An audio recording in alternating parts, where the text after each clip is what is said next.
মোহনবাগান আহালের বিরুদ্ধে AFC champions league tour ম্যাচটা কিভাবে খেলবে, কি প্ল্যানিং, কি ট্যাকটিক্যাল প্লয় হবে। আমরা আগেও জানালাম যে আহাল সাধারণত 3-4-3 সিস্টেমে খেলে এবং সেভাবেই তারা খেলে অভ্যস্ত, এবং এই মুহূর্তে বুখারি লিগে অর্থাৎ তুর্কমেনিস্তানের হাইয়েস্ট লিগে তারা দ্বিতীয় স্থানে আছে। প্রথম স্থানে কে?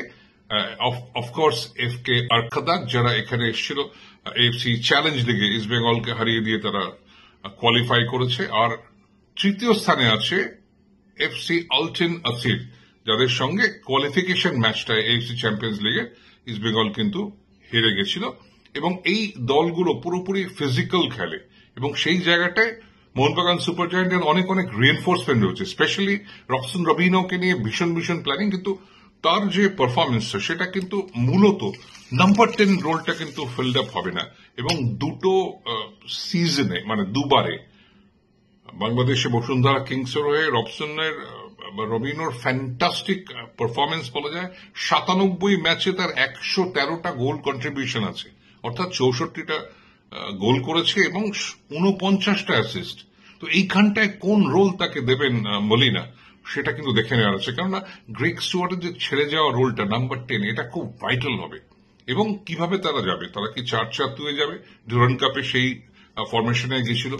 ইম্পর্টেন্ট হচ্ছে Jamie McLaren is a fit, তৈরি রয়েছেন কিনা, ডিবি পেট্রাটস জায়গায় ফিরে এসছেন কিনা, মনভির একটা নেগল ছিল কিন্তু একটা দুর্দান্ত ফর্মে আছেন Liston Colaco, of course Jason Cummings আমরা দেখেছি তারা শুরু করেছিলেন। এবং মাঝমাঠটা খুব ইম্পর্টেন্ট হবে, যে ব্যান্ডিংটা। এবং এর মধ্যে মেহতাব সিং এসে গেছেন, এটা ইম্পর্টেন্ট। এবং মেহতাব সেন্ট্রাল ডিফেন্সেও খেলতে পারে, উইং ব্যাকেও খেলেন। অভিমিতাই মানে অভিষেক সিং, তারও পারফরমেন্সটা বেশ ভালো। সো অল ইন অল কিভাবে মোহনবাগান কোপ আপ করবে, এটা কিন্তু একটা বড় চ্যালেঞ্জ মলিনার কাছে। এবং খেয়াল রাখতে হবে তারা আহাল বল পজিশন রাখে, লো ব্লক করে, তলা থেকে বিল্ড আপ করে অ্যাটাক, এবং সেই জায়গাটা ওরা পকেট অফ স্পেসেস খোঁজে। কারণ ওদের উইথটা বেশি। 3-4-3-তে মাঝখানটা অবশ্যই দুটো সেন্ট্রাল পিভট তারা হোল্ড করে, আর ওপরের কখনো কখনো ফ্ল্যাট 3 হয় অ্যাটাকিং এ, কখনো কখনো যে মাঝখানের প্লেয়ারটা অ্যাটাকিং এ সে একটু নেমে আসে বা ফলস 9 হিসেবে খেলে। সুতরাং সেই জায়গাটায় নিশ্চিতভাবে মোহনবাগান সুপার জায়ান্ট তার স্ট্র্যাটেজি কিন্তু তৈরি করছে একটা জয়ের লক্ষ্যে।